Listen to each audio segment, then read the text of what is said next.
13వ అధ్యాయము నిత్య లభ్యముగు పరబ్రహ్మము. శ్రీ వశిష్ఠ మహర్షి ఇలా చెప్తున్నారు.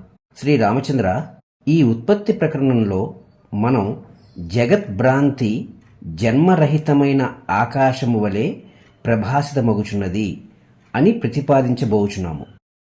ఈ జగద్భ్రాంతి జన్మరహితమైన ఆకాశము వలె అనగా ఆకాశమునకు ఏ విధంగా అయితే జన్మ లేదో ఈ జగత్తు కూడా ఎన్నడూ ఉదయించనే లేదు. ఉన్నది కేవలం బ్రహ్మము మాత్రమే.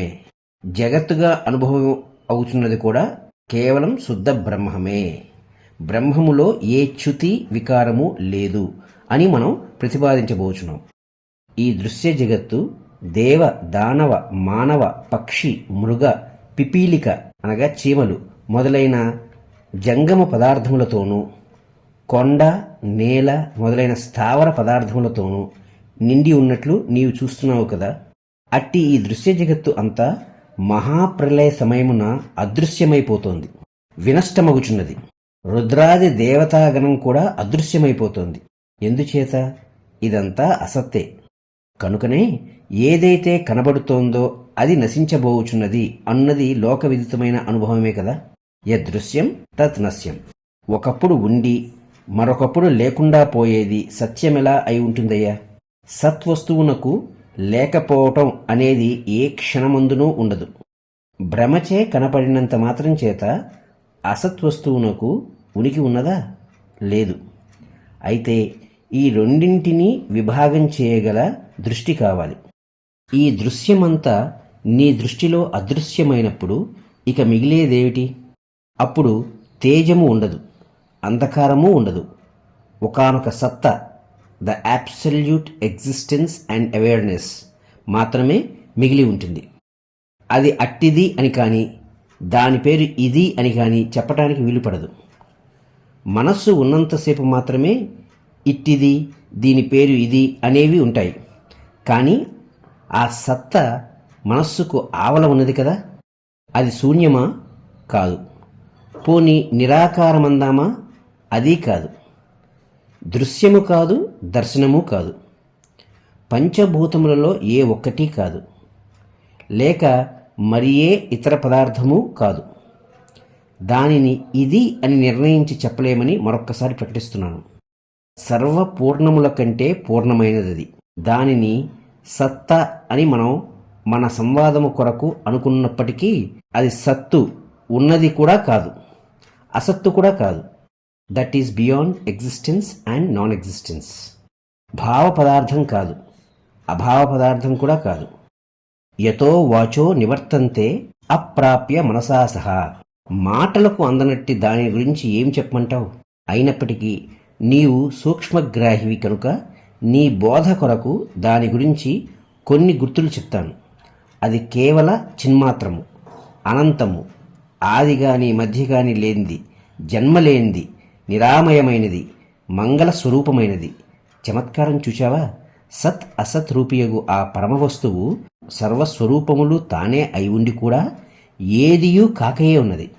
ఒక అతి ప్రావీణ్యము గల శిల్పి కొయ్యతో ఏనుగును తయారు చేసినప్పుడు అది చూచుచున్నట్టి ప్రేక్షకునికి అక్కడ కొయ్య కాకుండా ఏనుగే కనిపిస్తుంది కదా.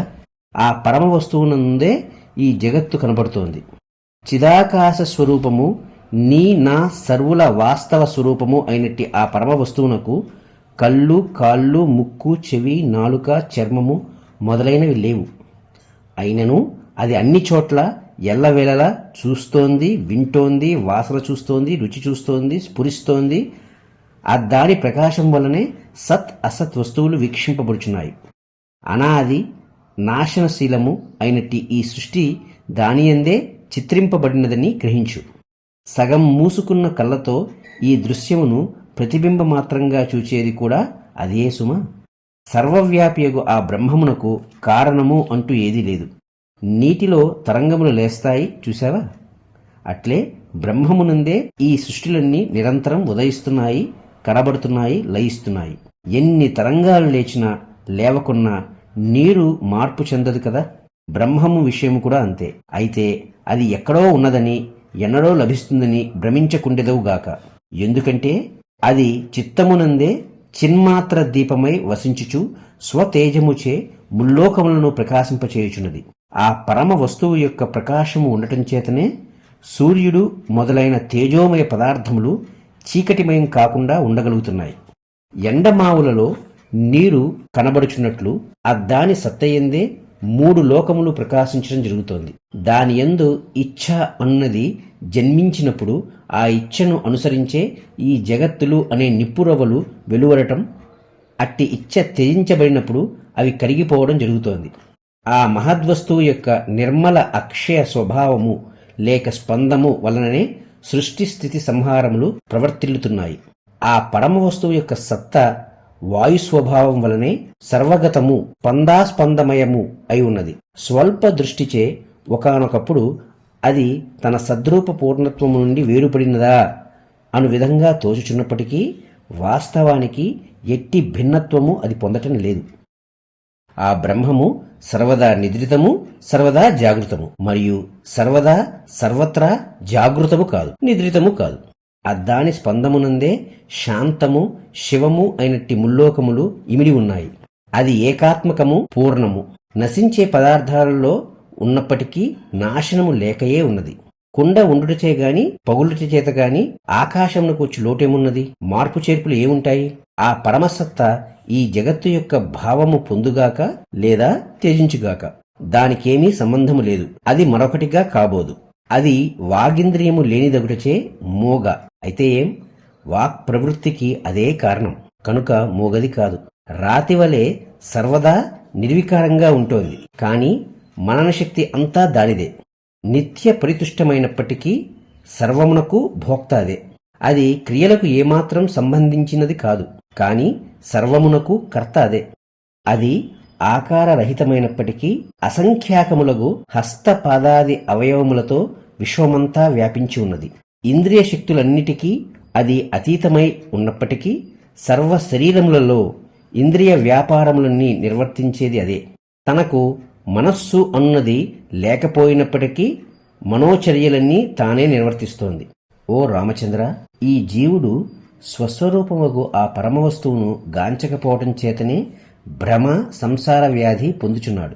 దానిని దర్శించాడా ఇక ఆపై సకల భయాలు సర్వ వాసనలు జచటకో పారిపోతాయి. దీపం ఉంటేనే కదా రంగముపై నాట్యము మొదలైన విన్యాసాలన్నీ జరిగేవి.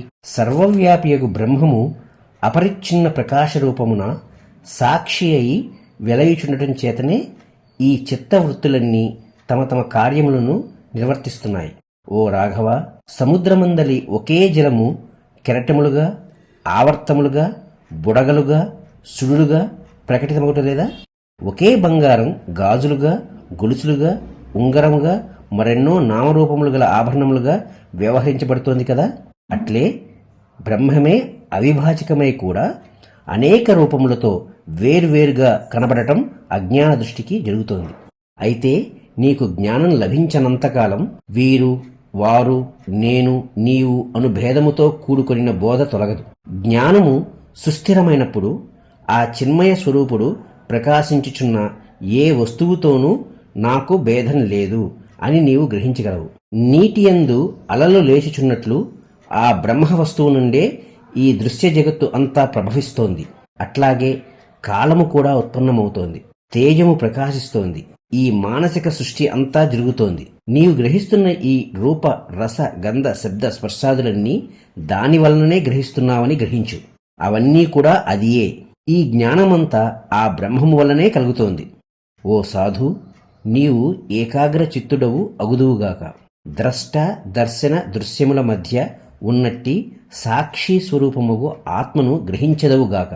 దర్శన ద్రష్ట దృశ్యములను త్యజించి స్వస్వరూపముగు ఆత్మను పరిశీలించినప్పుడే నీకు ఆత్మ లభించగలదు. ఏకాగ్ర చిత్తము లేనివాని చిత్తము పరిపరి విధముల ద్రష్ట దర్శన దృశ్యముల వెంట పరుగులు తీటుచే ఆత్మను గ్రహించలేకపోతున్నది. అట్టి స్వస్వరూపముగు బ్రహ్మమునకు ఉత్పత్తి లేదు, క్షయము లేదు, ఆద్యంతములు లేవు. అయ్యది శాశ్వతమై, నిత్యమై, మంగళస్వరూపమై, పవిత్రమై, పదార్థత్వరహితమై, వందనీయమై, అనింద్యమై ఉన్నది. దానికి ఆగంతుక ధర్మములు లేవు. అనగా శరీరములు పొందటం, త్యజించటం వంటి ధర్మములు లేవు, రాకపోకలు లేవు. సర్వ కారణములకు కారణము అదే. అది అజ్ఞేయము అనగా తెలియబడజాలనిది. ఎందుకంటావా? తెలుసుకున్నది అదే అయినప్పుడు తెలుసుకోవటం అనేది ఎక్కడుంటుంది? ఒకడు తనకు వేరైన వస్తువునైతే తెలుసుకోగలడు. ఆత్మయో తన వాస్తవ స్వరూపమే కదా. అది స్వానుభవము చేతనే తెలియబడగలదు గాని మరొకరు ప్రసాదించినది కాదు. అయ్యది ఏకమాత్ర జ్ఞేయమై వెలయుచున్నది. నీ యొక్క, నా యొక్క, సమస్త ప్రాణుల యొక్క, సర్వము యొక్క సత్యస్వరూపం అదే. మనం అది కాకుండా మరింకేది అయి ఉండలేదు. దానిని దూరముగా భవిష్యత్తులో ఎన్నడో ఎప్పుడో ఎక్కడో లభించున్నదిగా చూచువారు మా దృష్టిలో మూర్ఖులు మాత్రమే. అది నీకు నాకు వేరైనది కాదు కనుకనే అద్వితీయము అని చెప్పుకుంటున్నాం.